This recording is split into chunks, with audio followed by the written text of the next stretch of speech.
நேற்றைக்கு வந்து தேவ ஜெயந்தி முன்னிட்டு ஓபிஎஸ் அவர்கள், செங்கோட்டையன் அவர்கள், டிடிவி அப்புறம் சசிகலா அவர்களும் வந்திருந்தாங்க. இந்த சந்திப்பு நடந்தது. இதுலேருந்து நிறைய ஒரு தகவல்லாம் வர ஆரம்பிச்சிருச்சு. இவங்க ஒரு அணியாக நிற்க போகிறாங்க, அதிமுகவுக்கு ஒரு குடைச்சல் கொடுக்க போகிறாங்க, இப்படிலாம் வர ஆரம்பிச்சு. எல்லாமே பார்த்தீங்கன்னா வந்து அரசியலில் வந்து எதிர்காலமே இல்லாதவர்கள். ஒருவேளை எடப்பாடி பழனிசாமியும் ஓபிஎஸ் அவர்களையோ, டிடிவி தினகரன் அவர்களையோ, சசிகலா அவர்களையோ அதிமுக அதை எப்படி மாறுனா, இவர்கள் இல்லாமல் எடப்பாடியால் வெல்ல முடியாது, அப்போ இவர்கள் இருந்தால்தான் எடப்பாடியால் வெல்ல முடியும், அப்போது அதிமுகவின் வெற்றிக்கு சசிகலா அவர்களும் டிடிவி தினகரன் அவர்களும் அதே போல் ஓபிஎஸ் அவர்களும் தேவை அப்படின்னு சொல்லிட்டு ஒரு கருதுகோள் வரும். இப்போ திமுக வலிமையாக இருக்காங்க அப்படிங்கிறது நீங்கள் ஒத்துக்கிறீங்களா? இந்த கூட்டணி வந்து வெற்றி கூட்டணின்னு சொல்கிறாங்க. நிறைய கட்சிகள் இருக்குது, கிட்டத்தட்ட ஒரு 11 கட்சிகள் இருக்குது. நீங்கள் வரலாறு நெடுக்க பார்த்தீங்கன்னா திமுக ஒரே ஒரு முறை கூட கூட்டணி கட்சிகள் இல்லாமல் வந்து வென்றதே இல்லை. இதுதான் சரித்திரம், இதுதான் வரலாறு. இப்போ இருக்க சூழ்நிலையில் கூட்டணி இல்லாமல் எந்த கட்சியும் வெற்றி பெற முடியாது. அதுதானே இப்போ இல்லை, நீங்கள் அப்படி சொல்ல முடியாது. நீங்கள் 2016 தேர்தலில் பார்த்தீங்கன்னா அந்த கரூர் விவகாரத்துக்கு அப்புறம் தான் வந்து அந்த ஆன்டி இன்கம்பன்சியை வெளியே வந்தது. மக்களுக்கு வந்து இயல்பாகவே வந்து திமுக மேலே ஒரு கோபம் வந்தது. இந்த கரூர் விவகாரத்தில் வந்து இவர்கள் வந்து ரொம்ப துரிதமாக செயல்பட்டாங்க. நீங்கள் பார்த்துருக்கலாம், கலாச்சாரத்துக்கு போய் மக்களை சந்திக்கல, அமைச்சர் போல, முதலமைச்சர் போல, அஜித்குமார் போலீஸாரால் வந்து அடுத்து கொல்லப்பட்டார், அங்கேயும் போல, தேங்காய் வயலுக்கு 3 வருடங்களாக போல. ஸோ இங்கெல்லாம் போவாதுங்க, கரூருக்கு போகிறாங்கன்னா இங்கே செய்வது வந்து பின அரசியல் அப்படின்னு சொல்லிட்டு மக்கள் வந்து புரிந்து கொண்டார்கள். கரூர் லைட் ஹவுஸ் டவுன்டான் அவங்க கேட்டாங்க, அது கொஞ்சம் நான் அந்த இடத்துக்கு போயிருக்கேன், அந்த இடம் கொஞ்சம் ஸ்பீஷியஸாக இருக்கும், தாராளமாக இருக்கும். ஸோ அங்கே போயிருந்தால் அந்த மாதிரி நடந்தா இருக்காது அப்படின்னு சொல்லிட்டு தமிழக வெற்றி கழகம் சார்பாக சொல்கிறாங்க. உதயநிதிக்கு ஏற்கனவே அந்த இடத்த நீங்கள் கொடுத்துருக்கீங்க, எங்களுக்கு ஏன் கொடுக்கல அப்படின்னு சொல்லிட்டும் தமிழக வெற்றி கழகத்தினர் வந்து ஒரு கேள்வி எழுப்புறாங்க. நீங்கள் வந்து ஏன் லேட்டாக வந்தீங்க அப்படி ஒரு கேள்வி கேட்குறீங்கல்ல. இப்போ தமிழக வெற்றி கழகத்தின் சார்பாக கேட்குறாங்க, நீங்கள் ஏன் அந்த இடத்த தரல? விஜய் அவர்களுக்கு மட்டும் வரும்போது ஏன் காவல்துறை சரியில்லை அப்படின்னு நீங்கள் காவல்துறை நேரம் காவல்துறையை கம்பேர் பண்ணும்போது தமிழக அரசு, திமுக அரசுன்னு சொல்லிட்டு பார்க்கணும். 2026 சட்டமன்ற தேர்தலில் விஜய் பெரிய தாக்கத்தை ஏற்படுத்துவார், அதில் வந்து மாற்று கருத்தே இல்லை. உங்களுடைய கணிப்பு என்ன? சிங்கிள் டிஜிட்டா, டபுள் டிஜிட்? இல்லை, டபுள் டிஜிட் தான் வாங்க வர, எவ்வளோன்னு என்னால் உறுதிப்பட சொல்ல முடியும். ஆனால் அது 20% அதிகமாக போகாது, அதே போல் 10% குறைவாக வராது அப்படின்னு சொல்லிட்டு தான் நான் பார்க்குறேன்.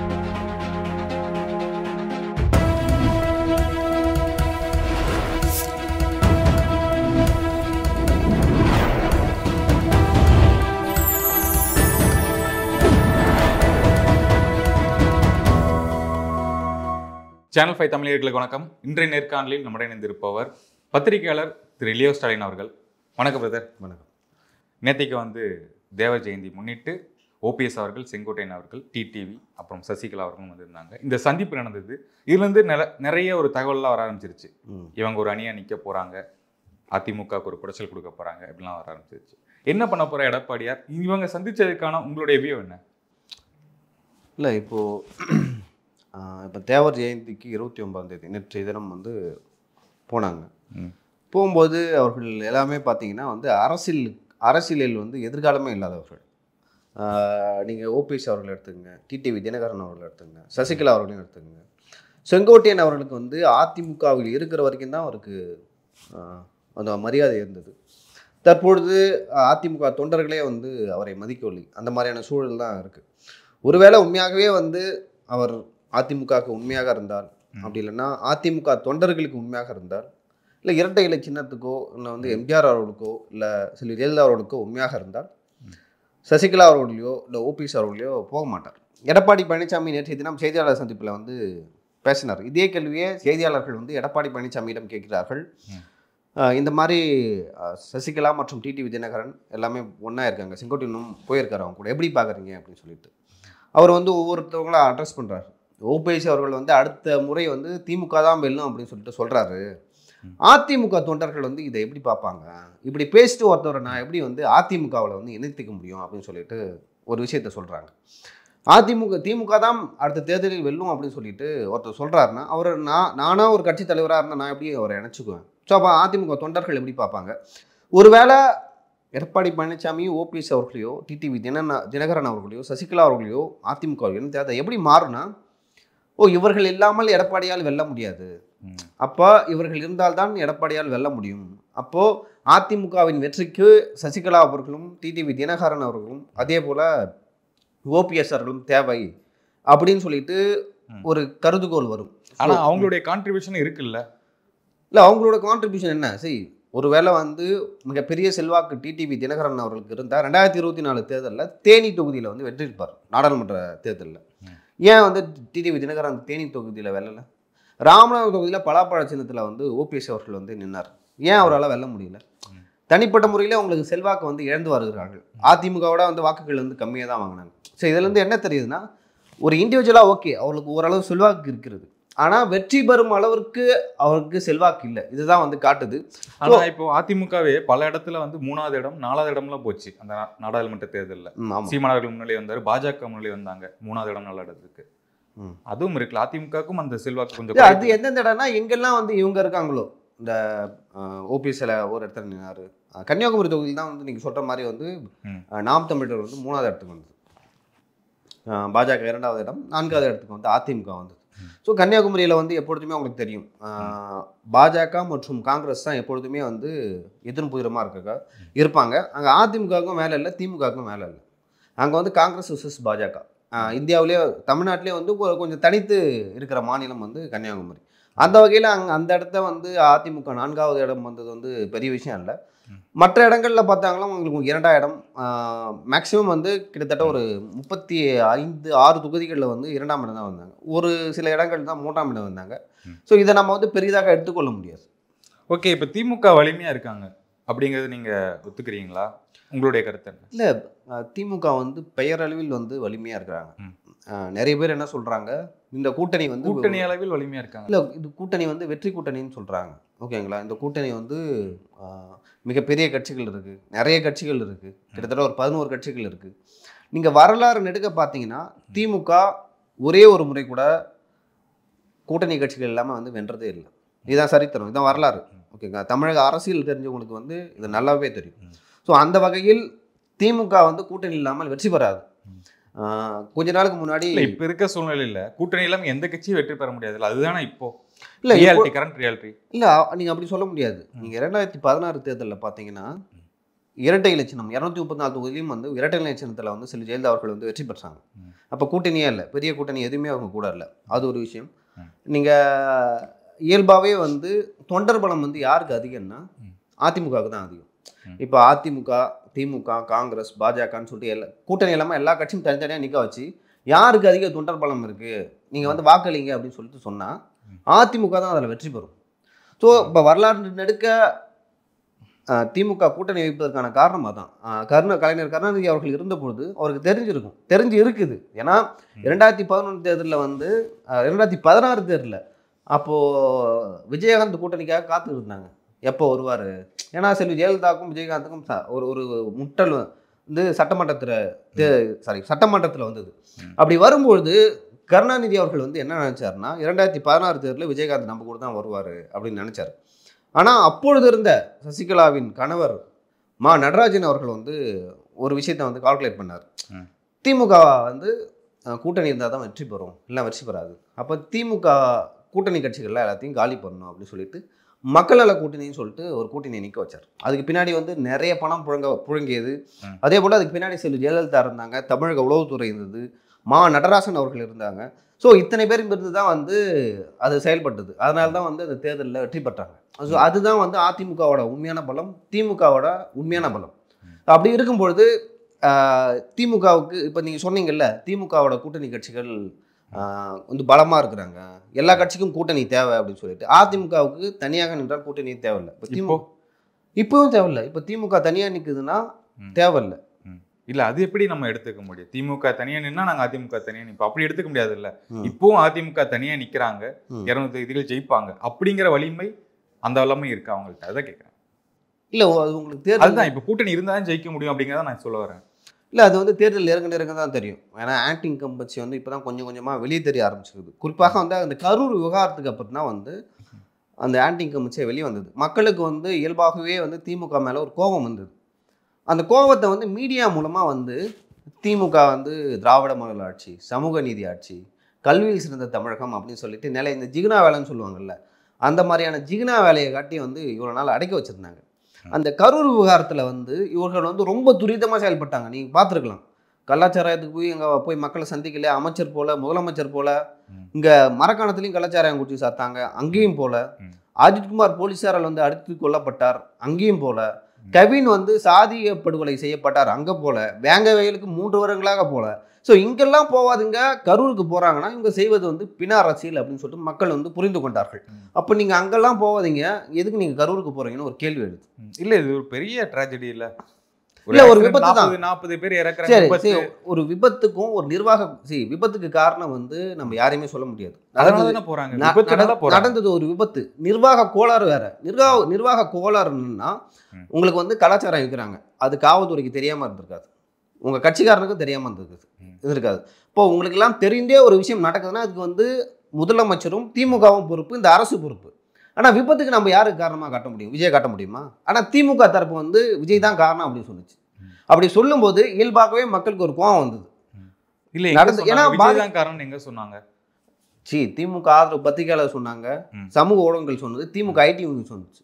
தொடர்ந்து வந்து இன்னுமே வந்து அதே கூட்டச்சாட்டு விஜய் அவர்கள் என்னன்னா, சட்டமன்றத்துல விஜய் அந்த நேரத்துக்கு வந்து இருக்கலாம், அந்த கூட்டத்தை கரெக்டா கண்ட்ரோல் பண்ணிருக்கலாம், டைம் தான் பிரச்சனை அப்படிங்கிற மென்ஷன் பண்ணாரு. கொடுத்த டைம்ல நீங்க வரல, ஆனா விஜய் தான் காரணம் முழுக்க சொல்லலையே. அவர் காரணம் சொல்ல, நீங்க பெரம்பலூர்ல கேன்சல் பண்ணீங்கல்ல, அந்த மாதிரி கேன்சல் பண்ணிட்டு போங்க.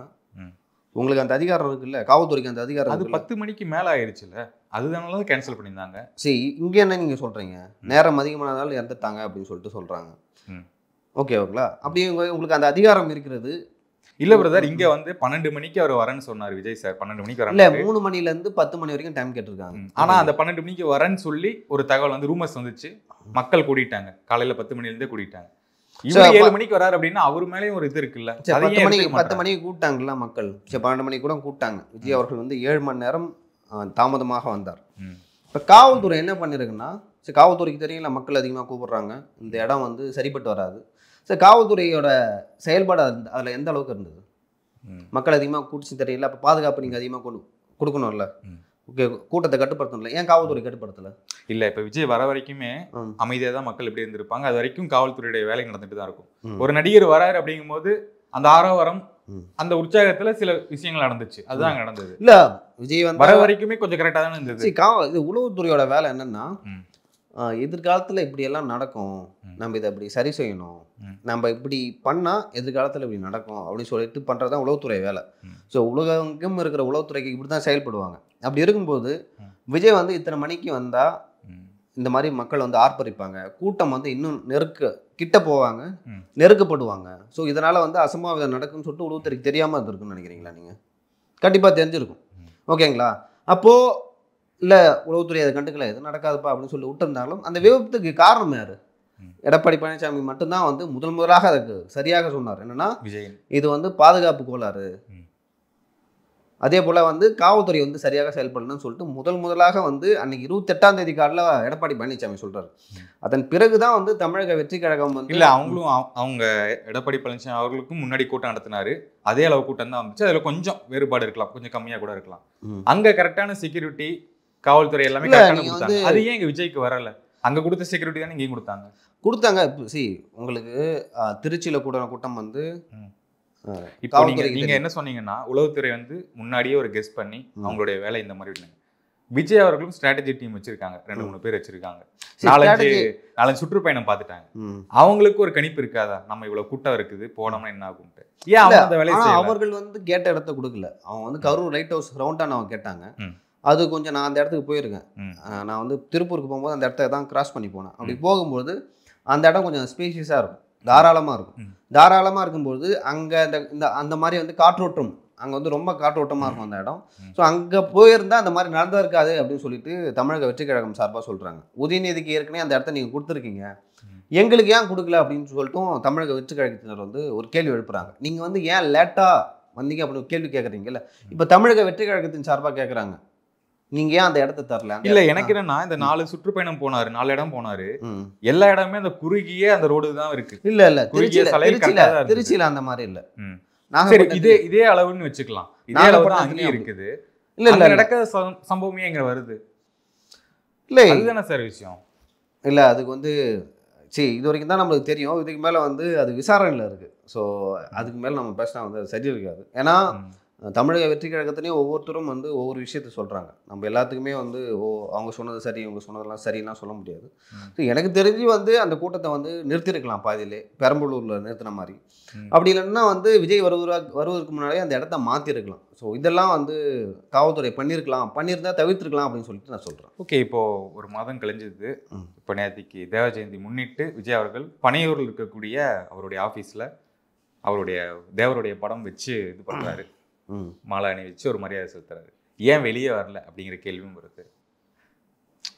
இல்லை, ஏன் வெளியே வரல, ஏற்கனவே வந்து அவர் மேலே வந்து பல அலிகேஷன் இருக்குது. ஏன்னா ஒரு நடிகர் ஒரு கட்சி ஆரம்பித்தா இயல்பாக வந்து கூட்டம் கூடும். இது நீங்கள் தமிழக வரலாறு நெடுக்க எடுத்துக்கிட்டிங்கன்னா அதான் நடந்திருக்கு.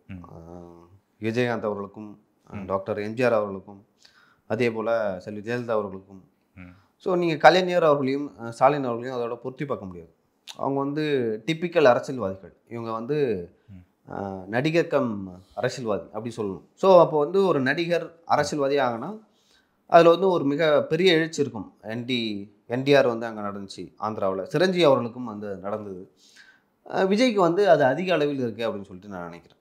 ஸோ அதுதான் கூட்டம் கூடுது. அப்படி கூட்டம் கூடும்பொழுது இங்கே இருக்கிற தமிழக காவல்துறை வந்து சரியாக ஒத்துழைப்பை வந்து தமிழக வெற்றி கழகத்துறை வந்து தரல. சரியான பாதுகாப்பு. எப்படி நீங்கள் எல்லாத்தையுமே காவல்துறை சொல்கிறீங்க? அதான் எனக்கு புரியல. இங்கே காவல்துறைனா காவல்துறை விஜயகாந்த் சார் இருந்தபோது இந்த மாதிரிலாம் பிரச்சனை வரலையா? வெளியே வரலையா? அவர் எல்லாமே பண்ணிட்டு தான் இருந்தாரு. விஜயகாந்த் அவர்கள் வந்து மாநாடாக தான் நடத்தினார். அதை ஓகேங்களா, மாநாடாக நடத்தின இல்லை சார், எல்லா விஷயத்துக்கும் வெளியே வராரு போறாரு. எல்லாத்துக்கும் காவல்துறை வந்து அவங்களுக்கான பர்மிஷன் கொடுத்து தான் இருந்துச்சு. விஜய் அவர்களுக்கு மட்டும் வரும்போது ஏன் காவல்துறை சரியில்லை அப்படின்னு வருது? இல்லை, நீங்கள் காவல்துறை நேரம் காவல்துறையை வந்து கம்பேர் பண்ண முடியாது. தமிழக அரசு திமுக அரசுன்னு சொல்லிட்டு பார்க்கணும். அதை காவல்துறை சொல்கிறதெல்லாம் திமுக அரசு. ஏன்னா திமுக அரசு என்ன சொல்லுதோ அதுதான் வந்து காவல்துறை செய்யும். ஸோ அந்த வகையில் வந்து இப்போ இந்த கரூரில் வந்து பாதிக்கப்பட்டாங்கல்ல, அந்த குடும்பத்தை சந்திக்க போகிறதுலையும் வந்து பல்வேறு தகவல்கள் வருது. என்னென்னா மண்டபம் எங்களுக்கு கொடுக்கல, எங்களுக்கு பாதுகாப்பு கொடுக்க மாட்டேன்னு சொல்கிறாங்க.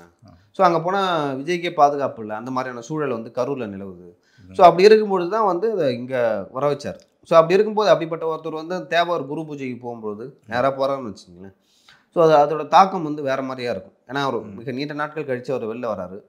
அது தாக்கம்னா ஏதாவது கலவரம் அந்த மாதிரி சொல்கிறீங்களா? கலவரம்னு சொல்லிட்டு இன்னும் கூட்டம் அதிகமாக கூட்டும். ஸோ தேவர் குரு பூஜை வந்து அந்த முக்குளத்தூர் மக்கள் வந்து எப்படி பார்க்குறாங்கன்னு தெரியும். கடவுளாக வணங்குறாங்க தேவர் ஐயாவை. ஸோ அப்படி இருக்கும்போது ஒருவேளை அங்கே அவர் போய் அது வந்து இன்னும் கூட்டம் அதிகமாக கூட்டும். ஏன்னா அது வந்து அமைதியாக நடக்கிற ஒரு நிகழ்வு. ஸோ அங்கே வந்து அவரால் வந்து எதுக்கு இந்த மாதிரியான கூட்டம் கூட்டணும், ஸோ இன்னும் வந்து அது கொஞ்சம் பெருசாக ஆகணும் அப்படின்னு சொல்லிட்டு அவர் நினச்சி கூட அவாய்ட் பண்ணுறீங்களா? ஓகே, ஏன்னா ரொம்ப சென்சேஷன் ஆகும். அது ரொம்ப சென்சிட்டிவான மேட்டரும் கூட. ஸோ அதெல்லாம் வந்து அவங்களுடைய பொலிட்டிக்கல் மைலேஜ் பூஸ்ட். அதான் அவர் ஆனந்த் போனார்ல பொதுச் செயலாளர். ஸோ அப்படி போகும்போது ஏன் கட்சியிலேருந்து ஒருத்தவங்க போனால் போதும் இல்லை, தலைவர் அதுக்கடுத்து பொதுச் செயலாளர் யார் போனால் என்ன? ஓகே, அது பிரச்சனை இல்லை. தாவேக்காவுடைய இந்த 2 வருடம் அரசியல் பயணம் நம்ம பார்த்துக்கிட்டு இருக்கோம். மதுரை மாநாடு, விக்கிரவாண்டி மாநாடு எல்லாம் நம்ம பார்த்துட்டோம். இந்த சுற்றுப்பயணம், இந்த அசம்பாவிதம், இப்போ நேற்றுக்கு ஃபோட்டோ போட்டு பண்ணுறாரு, எல்லாமே நம்ம பார்த்தோம். ஒரு ஸ்ட்ரக்சர் இல்லை, இவங்களுக்கு சரியாக ஹேண்டில் பண்ண தெரியல, அனுபவம் இல்லாத அரசியல்வாதிகள், நிறைய விமர்சனம் வருது. இவங்க எல்லாத்தையுமே நீங்கள் எப்படி பார்க்குறீங்க? தாவேக்கா என்ன ஆகும்? விஜய் அவர்கள் அரசியல் எப்படி இருக்கும்? இல்லை ஜனநாயகன் அதுக்கப்புறம் படம் அப்படி ஏதாச்சும் இருக்குமா? இல்லை, 2026 சட்டமன்ற தேர்தலில் விஜய் மிகப்பெரிய தாக்கத்தை ஏற்படுத்துவார். அதில் வந்து மாற்று கருத்தே இல்லை. நீங்கள் வரலாறு நெடுக வந்து பல மூன்றாம் அணிகள் இல்லைன்னா பல மூன்றாவது பெரிய கட்சிகள்லாம் இருந்திருக்கு. ஒரு காலத்தில் வந்து கம்யூனிஸ்ட் மற்றும் காங்கிரஸ் மட்டுமே தமிழ்நாட்டில் வந்து கொலைச்சு கொண்டிருந்தார்கள். அந்த காலகட்டத்தில் தான் திராவிட கழகம் வந்தது, திராவிட முன்னேற்ற கழகம் வந்தது. திராவிட முன்னேற்ற கழகம் வந்து மொழி போரில் ஆட்சியை பிடிக்கிறாங்க. அப்போ வந்து காங்கிரஸ் வர்சஸ் திமுகன்னு மாறுது. அப்போ வந்து எதிர்கட்சியாக இருந்த கம்யூனிஸ்ட்டுகள் வந்து 3வது இடத்துக்கு போகிறாங்க. ஏன்னா கம்யூனிஸ்ட்டுகள் வந்து இங்கே இருக்கிற மண்ணின் வரலாறை சரியாக புரிஞ்சுக்கல, அதே போல் இங்கே இருக்க சாதிய கட்டமைப்பும் சரியாக புரிஞ்சுக்கல அப்படின்னு சொல்லிட்டு அரசியல் ஆய்வாளர்கள் சொல்கிறாங்க. அதனால தான் அவங்களால வந்து இங்கே தமிழ்நாட்டை பொறுத்த வரைக்கும் வந்து வளர முடியல, தேய்ந்து கொண்டே போகிறார்கள் அப்படின்னு ஒரு குற்றச்சாட்டு அவங்க மேலே இருக்குது. அதன் பிறகு வந்து அதிமுகவை தொடங்கினார்கள். அதிமுக வர்சஸ் திமுகன்னு மாறுச்சு. திமுகன்னு மாறும்போது இயல்பாகவே காங்கிரஸ் 3வது இடத்துக்கு போயிடுச்சு. அப்போ திமுகவும் காங்கிரஸும் இருக்காங்க, அதிமுக வந்து கிட்டத்தட்ட ஒரு 13 வருடங்கள் இருக்காங்க. அப்புறம் வைகோ வராரு திமுகலேருந்து புரிஞ்சு, அப்புறம் விஜயகாந்த் வராருன்னு சொல்லிட்டு இப்போ வரலாறு நெடுக்க பார்த்தீங்கன்னா மூன்றாவது அணிகள், மூன்றாவது பெரிய கட்சின்னு சொல்லிட்டு நிறையா இருக்குது. ஏதாவது தமிழகத்தில் வந்து பெரிய தாக்கத்தை ஏற்படுத்துச்சுன்னா இல்லை, எல்லாமே 10% கீழே தான் வாக்குகளை வந்து பெற்றாங்க. அப்படி இருக்கும்போது விஜய் அவர்களும் வராரு. ஆனால் விஜய்க்கு இருக்கிற எழுச்சி, அதே போல் அவரை சுற்றியுள்ள இளைஞர்கள்லாம் வந்து ஒரு நம்பிக்கை கொடுக்கும் விதமாக விஜய்க்கு இருக்கிறார்கள். ஸோ இவர்கள் வந்து விஜயகாந்தை தாண்டி வாக்கு சதவீதத்தை பெறுவார்கள் அப்படின்னு சொல்லிட்டு தெரியுது. அதை தாண்டி இங்கே இருக்கிற நிறைய ஸ்ட்ராட்டஜி டீமுக்கு இருக்கிற குழப்பம் என்னென்னா, விஜய் அவர்களுக்கு என்று ஒரு ட்ராக் ரெக்கார்டு இல்லை. இப்போ ஏதாவது ஒரு எலெக்ஷனில் வந்து அவரை முன்னிறுத்தி வந்து நிற்கிறாங்க, அப்படி நிற்கும்பொழுது இத்தனை பர்சன்டேஜ் உங்களுக்கு வாக்கு இருக்குது அப்படின்னு சொல்லிட்டு சொன்னால், லைக் அடுத்த எலெக்ஷன் எவ்வளோ வாங்குவார், அதிகமாக வாங்குவார், குறைவாக வாங்குவார்னு சொல்லிட்டு நம்மளால் கணிச்சிட முடியும். ஆனால் விஜய் அவர்கள் வந்து எந்த தேர்தலையும் போட்டியிடாத பொழுது அதை கணிக்கிறது ரொம்ப கடினம். அவர் வந்து எந்த ஊரில் வந்து வாக்குகளும் வாங்க போகிறாரு, எந்த சமுதாயத்தில் போய் வாங்க தான் ஜென்ரலாகவே வருது கணிப்பெல்லாம் 15, 20, 10 அப்படிலாம் சொல்கிறாங்க. இல்லை அதெல்லாம் சொல்கிறது. சரி, அதெல்லாம் எந்த மீட்டர் வச்சு அளக்குறாங்கன்னு எனக்கு தெரியல. ஸோ எப்படி வந்து கண்டுபிடிக்கிறாங்கன்னு தெரியல. சரி, இப்போ மக்கள் கூடுறாங்க, மக்கள் ஆதரவு அதை வச்சு சொல்கிறாங்க இப்போ அந்த கணிப்பு. இல்லை, அதோட அதிகமாகவும் ஆகலாம், குறைவாகவும் ஆகலாம். சரி, நம்மளால் உறுதியாக சொல்ல அதான் பிரச்சனை. இங்கே இருக்கிற ஸ்ட்ராட்டஜி டீமுக்கும் அரசியல் கட்சிக்கும் அதான் பிரச்சனை. என்னென்னா அவர் எவ்வளோ வாங்குவார்னே தெரியாது. அவர் 20 கூட வாங்கலாம், 25 வாங்கலாம், இல்லை 15 வாங்கலாம், 10 வாங்கலாம், என்ன வேணால் வாங்கலாம். உங்களுடைய கணிப்பு என்ன? சிங்கிள் டிஜிட்டா டபுள் டிஜிட்? இல்லை, டபுள் டிஜிட் தான் வாங்குவார். எவ்வளோன்னு என்னால் உறுதிப்பட சொல்ல முடியாது. ஆனால் அது 20% அதிகமாக போகாது, அதே போல் 10% குறைவாக வராது அப்படின்னு சொல்லிட்டு தான் நான் பார்க்குறேன். 10 to 20 அந்த அளவில் இருக்கும். அப்படி இருக்கும்போது அவரும் இந்த தேர்தலில் ஒரு பெரிய தாக்கத்தை ஏற்படுத்துவார். இது வரைக்கும் தமிழக வரலாற்றில் இருந்த அந்த மூன்றாவது பெரிய கட்சி இல்லை மூன்றாவது பெரிய அணியில் விஜயோட பர்சன்டேஜ்ன்றது ரொம்ப அதிகமாக இருக்கும். ஸோ அந்த எலெக்ஷன் அவர் தான் டிசைட் பண்ணுவார். அவர் வந்து தனித்து நிற்க போகிறாரா இல்லை வந்து கூட்டணியில் இருக்க போகிறாரா அப்படின்னு சொல்லிட்டு தெரியல. அது பொறுத்துன்னு தான் பார்க்கணும் என்ன மாதிரியான டிசிஷன் எடுக்க போகிறாரு அப்படின்னு சொல்லிட்டு. ஓகே, உங்கள் நேரத்துக்கு நேர்காணல் மிக்க நன்றி. வணக்கம். நன்றி.